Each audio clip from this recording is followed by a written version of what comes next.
मैं हूं विकास। और आज हमने पहले जो वीडियो की है उसमें हमने प्रेम्बल की है। ये हमारी एनसीईआरटी जो सीरीज़ मैंने स्टार्ट की है, इसमें 11th क्लास की जो हमारी बुक है सिद्धांत, राजनीतिक सिद्धांत, उसमें हम आज फर्स्ट चैप्टर कर रहे हैं। पहली जो वीडियो थी उसमें हमने प्रेम्बल किया था। ठीक है, तो आज हम जो फर्स्ट चैप्टर है उसमें राजनीतिक सिद्धांत एक परिचय जो है इस चैप्टर को हम करेंगे। ठीक है, वैसे तो देखो भाई, ये जो बुक है हम एचटेट के रिगार्डिंग कर रहे हैं, लेकिन वैसे ये सभी के लिए है। जिसमें आप किसी भी कम्पिटिटिव एग्ज़ाम की तैयारी कर रहे हो, चाहे आप यूपीएससी कर रहे हो, एचसीएस की कर रहे हो, किसी चीज़ की भी कर रहे हो, ठीक है, उसमें आप सब के काम ये आएगी। क्योंकि एनसीईआरटी के 11-12 से जो भी क्वेश्चन बनते हैं, पॉलिटिकल साइंस से जो भी बनेगा, एनसीईआरटी को जहाँ से वो उठाएंगे तो इसमें इससे बाहर आपका क्वेश्चन नहीं बनेगा। ठीक है, और इन जो चैप्टर हैं इनमें हम बेसिकली क्या है कि जो भी इम्पोर्टेंट लाइन है, वैसे ये नहीं करेंगे कि जैसे इसमें कार्टून दिखाया गया है या देखो इसमें कुछ भी ऐसी चीज़ें दिखा दी हैं कि जो अपने काम के नहीं, जैसे ये कोई काम के नहीं है, ये बच्चों के लिए वैसे समझाने के लिए बनाया गया है इन्होंने। हम ऐसी इसमें से कोई चीज़ नहीं निकालेंगे। ये 5-7 मिनट 10 मिनट की अपनी मुश्किल से वीडियो होने वाली है। ठीक है, क्योंकि इसमें 4-5 चीज़ें ही हैं काम की। ठीक है, वो जो काम की चीज़ें, हमारा मोटिव यही है कि जल्दी से जल्दी आपकी वीडियो कंप्लीट हो जाए और आपका टाइम बचे। ठीक है, और क्या होता है कि सुनने से और देखने से मेमोरी में ज़्यादा चीज़ें याद रहती हैं। ठीक है, लॉन्ग टाइम के लिए याद रहती हैं, इसलिए हम ये वीडियोस बना रहे हैं ताकि आपका टाइम ख़राब ना हो बल्कि बचे। ठीक है, तो अब देखो, अब स्टार्ट करते हैं राजनीतिक सिद्धांत एक परिचय। देखो, सबसे पहले है ना, इसमें राजनीतिक सिद्धांत के बारे में बताया गया है। ये यहाँ से चीज़ें समझाता है, लेकिन हम सबसे पहले इसकी सिद्धांत क्या, राजनीतिक सिद्धांत क्या होते हैं, इसकी हम डेफिनेशन देखते हैं। देखो, ये इसमें नीचे दिया गया है, राजनीतिक सिद्धांत होते क्या हैं।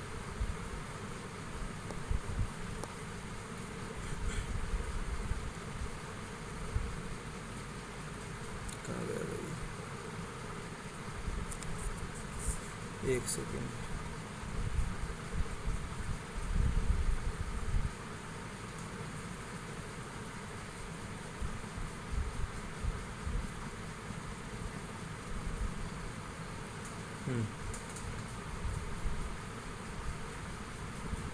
ये रहा।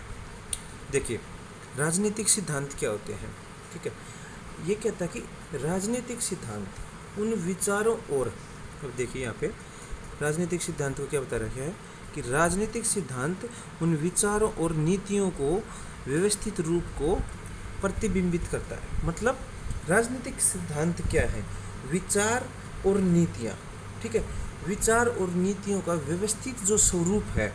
ठीक है, किसी ने अपना विचार दिया, कोई नीति बनाई, कोई चीज़ बनाई, कोई कल्पना की है, विचार दिया, उसको व्यवस्थित स्वरूप दिया गया है, वो क्या है, सिद्धांत है। ठीक है, वो क्या है, सिद्धांत। तो राजनीतिक सिद्धांत क्या है, जो राजनीतिक जो चीज़ों के लिए जो सिद्धांत दिए जाते हैं, विषय वस्तु के लिए दिए जाते हैं, राजनीतिक विषय वस्तु के लिए, वो हो गए राजनीतिक सिद्धांत, जिनसे हमारे सामाजिक जीवन।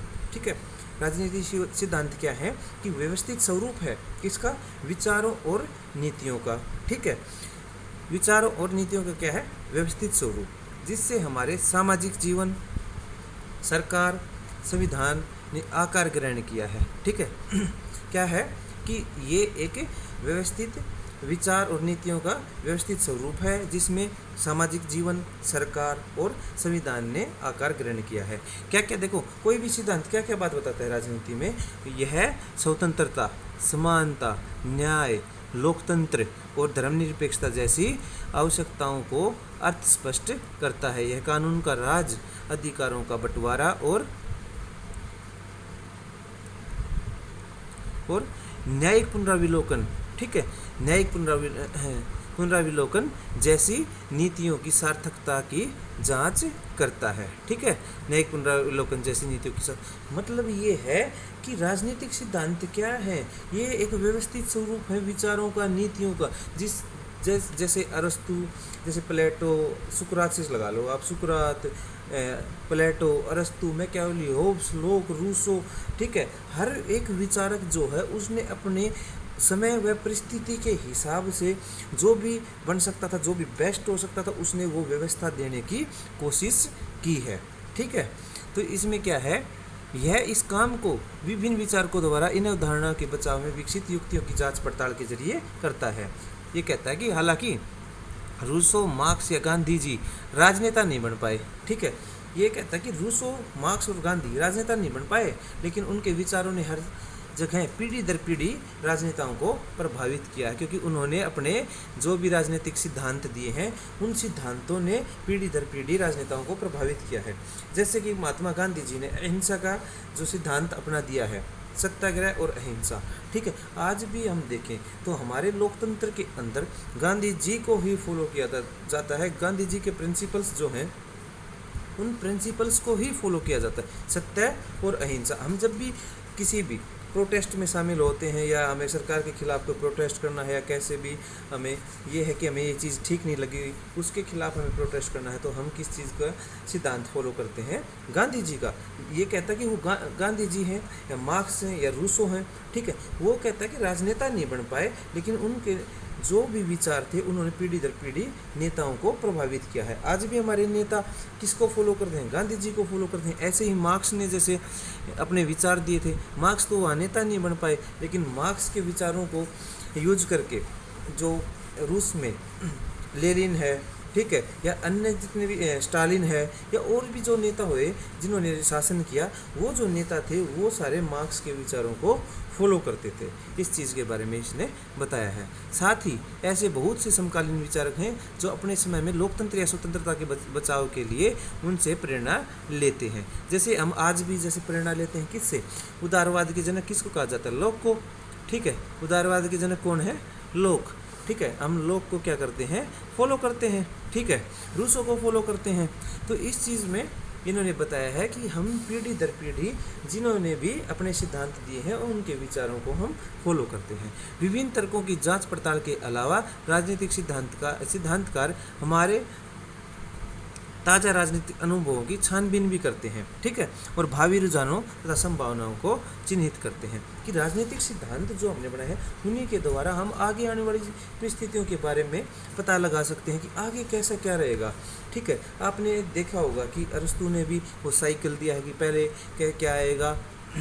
जैसे लोकतंत्र के बारे में बताया कि जैसे पहले क्या नाम है, कुलीन तंत्र, ठीक है, तानाशाही वाला, फिर कुलीन तंत्र। ऐसे ही फिर उसने क्या बताया, एक साइकिल पूरा 6 उनका साइकिल दिया है जिसमें उसने फिर लोकतंत्र, लास्ट में लोकतंत्र आएगा और लोकतंत्र के बाद फिर से तानाशाही आ जाएगी। ठीक है, तो ये जो पूरा कंप्लीट जो इन्होंने साइकिल जो दिया है, इससे जैसे इन्होंने सिद्धांत दे दिया, ये इस सिद्धांत से हम ये प्रेडिक्शन लगा सकते हैं कि अब ये साइकिल आ रहा है, अच्छा ठीक है, अब ये साइकिल आ जाएगा, अब ये साइकिल आ जाएगा, अब ये साइकिल आ जाएगा, अब ये साइकिल आ जाएगा। ठीक है, उस साइकिल के प्रेडिक्ट कर सकते हैं हम, भविष्य के बारे में चीज़ों को जान पाते हैं और समस्याओं का हम निवारण कर सकते हैं कि पीछे ये चीज़ें हुई थी, ये समस्याएं हुई थी, आगे ये चीज़ें आ सकती हैं। ठीक है, इस तरह से सिद्धांतकार क्या करते हैं, अपना सिद्धांत देते हैं जिससे हम भविष्य की चीज़ों को देख पाते हैं। ठीक है, ये सारा चीज़ था राजनीतिक सिद्धांत क्या है। ठीक है, ये क्या है कि लास्ट में दी गई थी, लेकिन हमने क्या है कि ये पहले ही इसकी डेफिनेशन की है। ठीक है, अब कुछ चीज़ें हैं जो मैं आपको बताता हूँ इसमें, और क्या है देखो, इसमें राजनीतिक सिद्धांत एक परिचय में ये कुछ नहीं, ये कहता है कि मनुष्य 2 मामलों में अद्वितीय होता है। ठीक है, 2 मामले क्या हैं, ये कहता है कि मनुष्य के पास विवेक है, योग्यता है। ठीक है, वो ये कहता है कि राजनीतिक सिद्धांत एक परिचय में ये बताता है कि राजनीतिक सिद्धांत क्यों बने, किस लिए बने, हमें क्या ज़रूरत पड़ी है राजनीतिक सिद्धांतों की। ठीक है, एक चीज़ आप हमेशा मेरी याद रखना कि आवश्यकता आविष्कार की जननी होती है। ठीक है, आवश्यकता आविष्कार की जननी। जहाँ जो परिस्थितियाँ हैं, जिनसे जो भी विचारक, जिसमें भी जो बुद्धि थी, जिसके पास विवेक था, योग्यता थी, वो इंसान वहाँ की परिस्थिति से क्या हुआ, विचलित हुआ, दुखी हुआ। ठीक है, उस इंसान ने क्या किया कि वहाँ बैठ के सोचा कि ये परिस्थितियाँ ऐसी क्यों हैं, इनको कैसे ठीक किया जा सके। ठीक है, तो उनको उस चीज़ की आवश्यकता पड़ी, तब उन्होंने सोचा कि ऐसी व्यवस्था होनी चाहिए, जो हमारी ये व्यवस्था है ये गलत है, इस तरह की व्यवस्था की जानी चाहिए।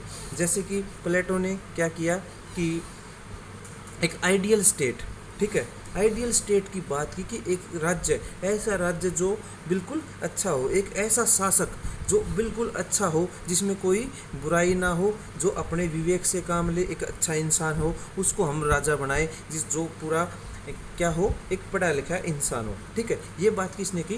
प्लेटो ने। उसके जैसे हम दूसरा अगर उदाहरण देखें कि इसका क्या नाम, मैकियावेली का, ठीक है। तो मैकियावेली का अगर देखें तो मैकियावेली ने अपने सिद्धांत में क्या दिया, उसके पास विवेक था, योग्यता थी। उसने देखा कि जो फ्लोरेंस निवासी था ये, ठीक है, उस टाइम पे इटली में क्या था कि इटली कितने भागों पार्ट्स में डिवाइड था। तो उसने ये चीज़ महसूस की कि इटली अगर पार्ट्स में डिवाइड है तो ये कमज़ोर है, और कमज़ोर है तो कोई भी आके हम पे आक्रमण करके हमें गुलाम बना लेगा और हमारे ऊपर शासन करेगा, ठीक है। इसलिए क्या किया, मैकियावेली ने अपना विचार दिया कि हमें ऐसे ऐसे करके इटली का एकीकरण कर सकते हैं, और एकीकरण करने के लिए उसने जो भी परिस्थितियां बन सकती थी, अच्छी बुरी, ठीक है, एक राजा को उसने बिल्कुल इतनी ज़्यादा पावर दे दी कि वो कुछ भी कर सकता था, तानाशाही शासन के लिए उसने पूरा राजतंत्र बना दिया, ठीक है। लेकिन वो क्या थी, वो एक समय की डिमांड थी, एक परिस्थिति थी जिसके अनुसार वो चाहता था कि हम गुलाम ना बने, हम एक राज्य में रहें ताकि हमारे ऊपर कोई हमला या आक्रमण ना कर सके। वो क्या थी, समय व परिस्थिति की डिमांड थी उस समय, ठीक है। तो इसमें क्या कहता है कि दो मामलों में अद्वितीय है, उसके पास विवेक होना चाहिए और योग्यता होनी चाहिए, ठीक है। यह कुछ खास बुनियादी प्रश्नों को विश्लेषण करता है। देखो, अगर हमारे पास विवेक और ये चीज़ें हैं, ठीक है, तो राजनीतिक सिद्धांत की जड़ें मानव अस्मिता से इन जुड़ों पहलुओं को होती हैं। देखो क्या होती है कि अगर ये चीज़ें हमारे पास, तो देखो हम क्या करेंगे, समाज को संगठित कैसे संगठित होना चाहिए। हम सोचेंगे कि भाई हमारे समाज में देखो बुराइयां हैं, तो हम ये सोचते हैं कि यार ये जो जाति प्रथा है, जातिवाद है, ये बुरा है, ठीक है, पर्दा प्रथा है, ये बुरा है, दहेज बुरा है, और चीज़ें बुरी। तो हम ये क्या थे, हमारे पास विवेक है, हम सोचते हैं इन चीज़ों को, ठीक है। तो हमारे मन में क्वेश्चन आता है कि समाज को कैसे संगठित होना चाहिए, किस तरह का स्टेट होना चाहिए, कैसा आइडियल राज्य होना चाहिए, ठीक है, हमें सरकार की ज़रूरत क्यों है। अब दूसरा विचार ये आता है कि हम सोचें कि भाई सरकार क्यों है, ठीक है। गांधी जी तो सरकार की बात नहीं करते हैं, ठीक है। गांधी जी क्या कहते हैं कि सरकार होनी ही नहीं चाहिए, ठीक है। तो ये कहते हैं कि हमें सरकार की क्या ज़रूरत है, सरकार का सर्वश्रेष्ठ रूप कौन सा है, कानून, क्या कानून हमारी आज़ादी को सीमित करता है, राजसत्ता को अपने नागरिकों के प्रति क्या देनदारी होनी चाहिए, नागरिक के रूप में एक दूसरे के प्रति हमारी क्या देनदारी होनी चाहिए, ठीक है। ये सारे जो क्वेश्चन हैं, ये कहता है कि हमारे पास विवेक है, बुद्धि है, योग्यता, हम ये चीज़ें सोचते हैं कि ये कैसे, क्या ये क्वेश्चन हम ऐसे ऐसे सोचते रहते हैं। ये नहीं है कि यही क्वेश्चन सोचते हैं, हमारे मन में तो बहुत से क्वेश्चन आते रहते हैं, वो भी सही हैं। ये एक छोटा सा रूप दिया गया है कि ऐसे हमारे मन में क्वेश्चन आते रहते हैं। जब जो भी थिंक करते हैं उनके मन में भी ऐसे ही क्वेश्चन आए हैं, ठीक है, कि ये राजा ही हमारे ऊपर राज क्यों कर रहा है, हमें आज़ादी चाहिए, हमें समानता चाहिए, हमें और चीज़ें चाहिए। ये सारी जब चीज़ें आती हैं तभी विचार जब पनपता है, तभी वो सिद्धांत का रूप ले लेता है। ये इसमें ये बातें बताई गई है, ठीक है। आगे क्या बताता है कि राजनीतिक सिद्धांत इस तरह के प्रश्नों की पड़ताल करता है, और जो ऊपर जैसे प्रश्न बताए गए हैं उस तरह की प्रश्नों की पड़ताल क्या करता है, राजनीतिक सिद्धांत करता है, ठीक है। जैसे मैंने आपको पहले ही बता दिया कि स्वतंत्र कि उन्होंने ये देखा कि स्वतंत्रता नहीं थी, हम मनुष्य हैं तो भाई राजा स्वतंत्र है तो हम क्यों नहीं हैं, ठीक है, हमें समानता भी चाहिए है, हमें न्याय भी चाहिए है, ठीक है। अब एक जो बंदा है वो उसको सब कुछ मिल जा रहा है, लेकिन दूसरा बंदा उससे ज़्यादा मेहनत करता है, उसको नहीं चीज़ें मिलती हैं, वेल्थ नहीं मिलती है, तो क्या है, ये अन्याय हो रहा है। तब ये विचार आता है, ठीक है, कि न्याय होना चाहिए, ठीक है। तो ये सारी चीज़ें हैं सिद्धांत के बारे में जो मैंने आपको बताया कि ऐसे ऐसे प्रश्न जब उठते हैं दिमाग में तो सिद्धांत पनपते हैं, और सिद्धांत क्या है, विचार और नीतियों का एक व्यवस्थित स्वरूप है, वो है सिद्धांत, ठीक है, अंडरस्टैंड, ठीक है जी। आगे देखो, अच्छा अब ये बात करता है सिद्धांत के बाद राजनीति क्या है, ठीक है। इसमें कुछ ज़्यादा बताया नहीं गया है, ठीक है। ये कहता है कि डे टू डे लाइफ, ये बच्चों वाली जो चीज़ें हैं ना, देखो 12th की क्लास की NCERT है, तो आप ये इस तरह से नहीं पढ़ सकते हैं जैसे कि लाइन टू लाइन इसमें जो दिया गया है, ठीक है।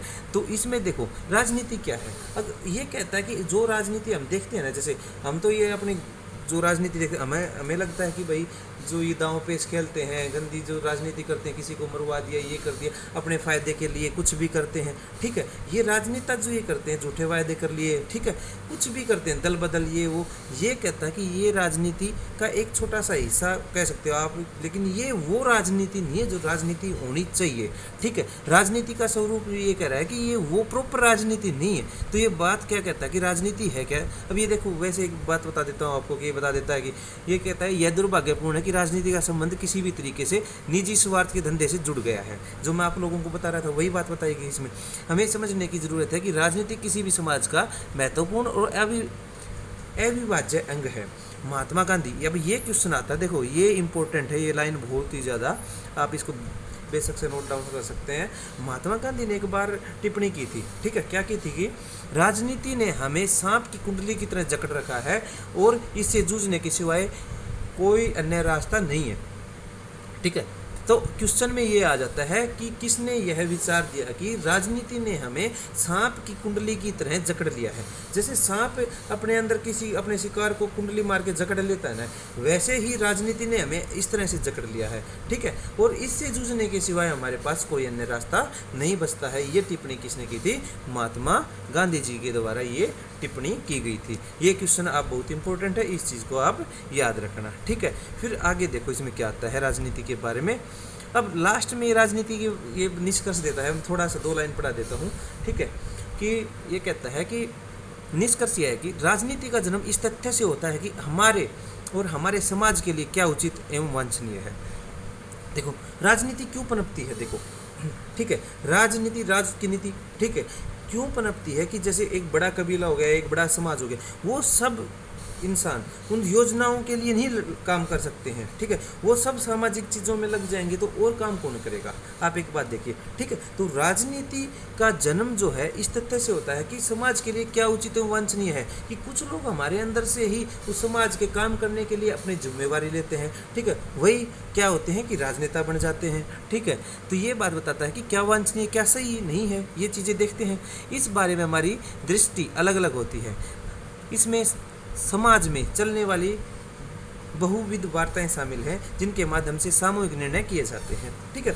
अलग अलग लोगों की अलग अलग कहता है कि उनकी रणनीति हो सकती है, उसके लिए सामूहिक निर्णय किए जाते हैं। एक स्तर से इन वार्ताओं में सरकारों के कार्य और इन कार्यों का जनता से जुड़ा होना शामिल होता है। तो दूसरे स्तर से जनता का संघर्ष हो, उसके निर्णय लेने का संघर्ष का प्रभाव। एक तरफ से तो ये कहते हैं कि ये निर्णय लेते हैं कि क्या नीतियां बनाएं, क्या करें, दूसरी तरफ से क्या कहता है कि जनता का संघर्ष और उसके निर्णय लेने का संघर्ष का प्रभाव होता है, ठीक है। जब जनता आपस में वार्ता करती है और इन समूह गतिविधियों में भाग लेती है तो सामाजिक विकास को बढ़ावा देने और अन्य समस्याओं के समाधान में मदद करने के उद्देश्य से तैयार की गई होती है। तब कहा जा सकता है कि जनता राजनीति में संलग्न है। क्या कि जब वो निर्णय नीतियाँ लेते हैं, ठीक है, और जब हम उन चीज़ों को ये कहते हैं कि भाई जैसे किसान आंदोलन हुआ, ठीक है, किसान आंदोलन हुआ, ठीक है, इसके अलावा अन्य आंदोलन हुए, या कई बार ये होता है कि जैसे 370 हुई, ठीक है, अब हमें लग रहा है कि हम कह रहे हैं कि हमारे लिए अच्छा है, अब कश्मीर वाले कह रहे हैं कि हमसे छीन लिया गया है। तो ऐसी जो चीज़ें हैं, ठीक है, तो कहीं कश्मीर से है या कहीं से भी, भाई इस चीज़ को पर्सनल नहीं, ये सिर्फ एक उदाहरण के लिए है कि ऐसे अगर आप लोगों को अच्छा लग रहा है, उनको ये लग रहा है कि हमारे लिए ये अच्छा नहीं है, तो उसमें जब वो पार्टिसिपेट करते हैं, ठीक है, वो चीज़ें ये कहते हैं कि हमारे लिए ये चीज़ नहीं है, वो आंदोलन करते हैं और चीज़ करते हैं, वो क्या सोचते हैं हम कि जनता क्या कर रही है, राजनीति में अपने आप को संलग्न कर रही है, ठीक है, ये चीज़ क्या है, राजनीति। अब आगे कहता है कि राजनीतिक सिद्धांत में हम क्या पढ़ते हैं, ठीक है। तो राजनीतिक सिद्धांत में देखो क्या क्या चीज़ें हैं राजनीतिक सिद्धांत में। वैसे तो देखो राजनीतिक सिद्धांत में लोकतंत्र, स्वतंत्रता, समानता, ये आदर्श सिद्धांत हैं, ठीक है, न्याय है, ये सारी चीज़ें हैं हम जो राजनीतिक सिद्धांतों में हम पढ़ते हैं। आप लोगों ने ग्रेजुएशन या फिर मास्टर डिग्री की होगी, अगर नहीं भी की है जिसने, तो ये हर एक इंसान के लिए इम्पोर्टेंट होते हैं, ठीक है। देखिए अब कहता है कि हालांकि इन संवैधानिक दस्तावेजों की उत्पत्ति रातों रात नहीं हुई, मतलब भाई इनको बहुत साल लगे हैं, पीढ़ी दर पीढ़ी, ठीक है। आप सुकरात, प्लेटो, अरस्तु, ये देखो पीछे जाके कितने सालों से ये चला रहा है। तो बहुत, जब से लगभग मानव सभ्यता बसी है तब से ही राजनीति हम देख सकते हैं कि जन्मी हुई है, ठीक है। राजनीति का लगातार विकास हो रहा है, समय व परिस्थिति के हिसाब से ये बदलती रहती है, ठीक है। इसका निर्माण उन विचारों और सिद्धांतों के आधार पर हुआ है जिन पर कौटिल्य और अरस्तु से लेकर, मैं बताया आपको कि अरस्तु, कौटिल्य, ठीक है, सुकरात, इन सब से लेके आजकल क्या नाम है, Rousseau, Karl Marx, Mahatma Gandhi, Ambedkar तक के समय से वाद विवाद होता आया है। बहुत पहले ईसा पूर्व 5वीं शताब्दी में प्लेटो, सबसे पहले प्लेटो, अरस्तु ने अपने विद्यार्थियों से विचार विमर्श किया था कि राजतंत्र और लोकतंत्र में से कौन सा बेहतर है, ठीक है। तो आधुनिक काल में सबसे पहले रूसो ने यह सिद्ध किया। अब ये इम्पोर्टेंट है, देखो ये क्वेश्चन सीधा सीधा एनसीईआरटी का दे देगा इस लाइन में, ठीक है। ये आप नोट डाउन कर ले। एक तो महात्मा गांधी का आप देख ले वो, ठीक है, कि राजनीति ने हमें सांप की कुंडली की तरह क्या कर लिया, जकड़ लिया है। दूसरा अब ये देखो आप, इसमें आधुनिक काल में सबसे पहले रूसो ने यह सिद्ध किया कि स्वतंत्रता मानव मात्र का मौलिक अधिकार है, ठीक है। ये बात अब ये सीधी पूछ लेगा कि आधुनिक काल में किसने यह सिद्ध किया कि स्वतंत्रता मानव मात्र का मौलिक अधिकार है, तो ये बात किसने की है, रूसो ने, ठीक है। ये सीधा क्वेश्चन बनता है आपका, कोई भी आप एग्जाम दोगे जिसमें पॉलिटिकल साइंस आती है तो उसमें आपसे ये डायरेक्टली ये क्वेश्चन पूछ लेगा। और खासकर अगर आप एचटेट की कर रहे हो तो उसमें तो खासकर पूछ सकता है, क्योंकि आप एचटेट को पॉलिटिकल साइंस में आप नॉर्मल नहीं ले सकते हैं, वो आपसे यूपीएससी से भी डिफ़िकल्ट क्वेश्चन बनाता है। लास्ट टाइम अगर आप देखोगे तो उसमें 4 स्टेटमेंट दी हुई थी, एक पेज के ऊपर एक क्वेश्चन आया हुआ था, ठीक है।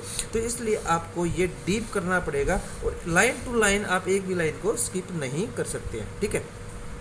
तो रूसो क्या कहता है कि आधुनिक काल में सबसे पहले रूसो ने सिद्ध किया कि स्वतंत्रता मानव मात्र का क्या है, मौलिक अधिकार। स्वतंत्रता को मानव मात्र का मौलिक अधिकार किसने कहा आधुनिक समय में, रूसो ने, ठीक है। कार्ल मार्क्स ने तर्क दिया कि समानता भी उतनी ही निर्णायक होती है जितनी की स्वतंत्रता। ये भी इम्पोर्टेंट है, वीवीआईपी, आप बेशक इसको नोट डाउन कर लें कि कार्ल मार्क्स ने क्या तर्क दिया है कि स्वतंत्रता भी उतनी ही निर्णायक होती है समानता भी उतनी निर्णायक होती है जितनी की स्वतंत्रता। इसको याद रखने के लिए मैं आपको एक बात बताता हूँ, ठीक है। वो क्या है कि अगर हम देखें पश्चिमी जो देश देखें, ठीक है, तो वो क्या करते हैं, उदारवाद के जनक हैं, उदारवाद की विचारधारा को फॉलो करते हैं, ठीक है, जिसमें कि राज्य का हस्तक्षेप मिनिमम होता है। वो किस चीज़ पे बल देते हैं, वो देते हैं स्वतंत्रता पे। किस पे, स्वतंत्रता पे। कौन, पश्चिमी जो देश हैं जैसे America, Britain, other countries, western जो कंट्रीज हैं, ये किस पे बल देती हैं ज़्यादातर, स्वतंत्रता पे, ठीक है। लेकिन मार्क्स कहता है कि समानता भी उतनी ही ज़रूरी है जितनी की स्वतंत्रता। मार्क्स समानता की बात करता है कि स्वतंत्रता के बराबर ही हमें समानता भी चाहिए, ठीक है। अपने देश में गांधी जी ने अपनी पुस्तक, अब गांधी की पुस्तक हिंद स्वराज, ये भी वेरी इंपॉर्टेंट है भाई। देखो हिंद स्वराज किसकी पुस्तक है, गांधी जी की, ठीक है। उनकी क्या है, बुक है ये। हिंद स्वराज में वास्तविक स्वतंत्रता या स्वराज के अर्थ की विवेचना की। अब सीधा सीधा क्वेश्चन है, हिंद स्वराज तो अपने को सबको आता है कि हिंद स्वराज किसकी है, महात्मा गांधी की। लेकिन ये पूछ लेंगे कि महात्मा गांधी की कौन सी बुक में वास्तविक स्वतंत्रता या स्वराज के अर्थ की विवेचना की है, उसमें आप कन्फ्यूजन में आ जाओगे। ये अभी तो ये दिख रहा है, जब 2-3 बुक्स आपको दिखेंगी, 4 बुक्स दिखेंगी, तब आप उसमें कन्फ्यूजन में आ जाओगे। तब ये चीज़ आपको याद रखनी कि हिंद स्वराज में वास्तविक स्वतंत्रता के अर्थ की विवेचना की है, ठीक है। अम्बेडकर ने जोरदार तरीके से तर्क रखा कि अनुसूचित जातियों को अल्पसंख्यक माना जाए, ठीक है। तो किसने कहा कि अनुसूचित जातियों को अल्पसंख्यक की संज्ञा दी जाए, माना जाए, ये विचार किसने दिया, BR अम्बेडकर ने। और इन्हें विशेष संरक्षण मिलना चाहिए, और संरक्षण की बात किसने की है, BR अम्बेडकर ने, ठीक है। आपको ये चीज़ें इसमें याद रखनी है, और ये VVIP ये सेक्शन आ जाता है, आप इसको बेशक से नोट डाउन कर लो या फिर अपनी बुक में मार्क कर लो, ठीक है। अब आगे चलते हैं, आ जाओ। सिद्धांत का मैंने आपको ये चीज़ें बता ही दी हैं, ठीक है। अब इसमें अब आप एक ये याद रख सकते हो, इसमें पता नहीं ये लाइन आ भी सकती है, कभी आप नोट डाउन कर लीजिए। अंग्रेजी में इंटरनेट का इस्तेमाल करने वालों को नेटिजन कहा जाता है, ठीक है। ये कई बार है ना, कुछ भी एनसीईआरटी का लाइन है ना, एक भी लाइन आपकी क्वेश्चन बन सकती है, इसलिए इसको छोड़ना नहीं है। अंग्रेजी में इंटरनेट का इस्तेमाल करने वालों को नेटिजन कहा जाता है, ठीक है। इसमें आगे जो चीज़ है देखिए, अब देखो सीधी सी बात है, देखो प्राचीन यूनान के एथेंस नगर में सुकरात को सर्वाधिक विवेकशील व्यक्ति कहा जाता था। ठीक है, अब सीधी सी बात है कि जो पहली बात, सुकरात कहाँ से था? यूनान के एथेंस नगर से। ठीक है, ये किसने बन गया कि सुकरात कहाँ से था? यूनान के एथेंस नगर से। सर्वाधिक विवेकशील कहा जाता था। वह समाज, धर्म और राजनीति के बारे में प्रचलित मान्यताओं को सवालों के कटघरे में खड़ा करने और चुनौती देने के लिए प्रसिद्ध था। इसके लिए ही उसे एथेंस के शासकों द्वारा मृत्युदंड दे दिया गया। ठीक है, अच्छा, तो सुकरात का जो शिष्य था वो प्लेटो था। ठीक है, सुकरात के शिष्य प्लेटो ने उसके विचारों, जीवन और विचारों के बारे में विस्तार से लिखा है। प्लेटो ने अपनी पुस्तक द रिपब्लिक, प्लेटो की बुक का नाम आप सब लोगों को पता है। ठीक है, ग्रेजुएशन या मास्टर डिग्री जो भी कर रहे हैं या आप 12th में भी हैं तो भी आपको पता है कि रिपब्लिक किसकी पुस्तक है। रिपब्लिक जो बुक है ये है प्लेटो की। ठीक है, और उसमें इसने क्या किया है कि रिपब्लिक में सुकरात के नाम से एक चित्र गढ़ा और उसके माध्यम से इस सवाल की जांच पड़ताल की कि न्याय क्या है। ठीक है, कि क्या कह रहा है कि प्लेटो ने रिपब्लिक जो अपनी बुक है उसमें न्याय को निकालने का वो किया है कि न्याय जो क्वेश्चन है, न्याय है क्या, इस चीज़ को ढूंढने के लिए उसने सुकरात के नाम से एक चरित्र गढ़ा कि सुकरात और इसमें क्या नाम है, सेफलस और सुकरात के बीच की क्या नाम है, एक जो संवाद शैली है, संवाद जो है उसको प्रदर्शित किया गया है। सीधा सीधा क्वेश्चन आया हुआ भी है, पहले मुझे ये ध्यान नहीं है। ठीक है, तो ये पूछता है कि जो कौन सी बुक में, पहले तो ये पूछ देगा कौन सी बुक में न्याय दिया गया है, न्याय की अवधारणा है। ठीक है, प्लेटो की रिपब्लिक बुक में न्याय की अवधारणा दी गई है। दूसरा क्वेश्चन ये बन सकता है कि जो रिपब्लिक जो बुक है या फिर प्लेटो का जो न्याय का सिद्धांत है, न्याय जो है उसमें इसने किस किस के बीच में संवाद किया गया है। ठीक है, तो सुकरात और सेफलस के बीच में संवाद शैली में इसने न्याय के बारे में पता लगाने के लिए इनका संवाद किया है। ठीक है, अब नीचे देखो, अब इसमें यह बताया गया है कि नीचे अगर आप देखोगे कि ये सुकरात इससे पूछता है सेफलस से, सेफलस इससे कि ऋण चुकाना क्या है। एक घोड़ा अगर क्या नाम है वो घायल हो जाता है तो कैसा कि वो कुत्ते का रूप धारण कर लेता है, नहीं वो घोड़ा अपना गुण खो देता है, कुत्ता कैसे क्या करता है। तो ये चीज़ें उसने न्याय पूछा कि किसको, अगर आप कोई मित्र है अगर वो गुस्से में है और वो हथियार मांगता है तो क्या उसको हथियार दे देना न्याय है।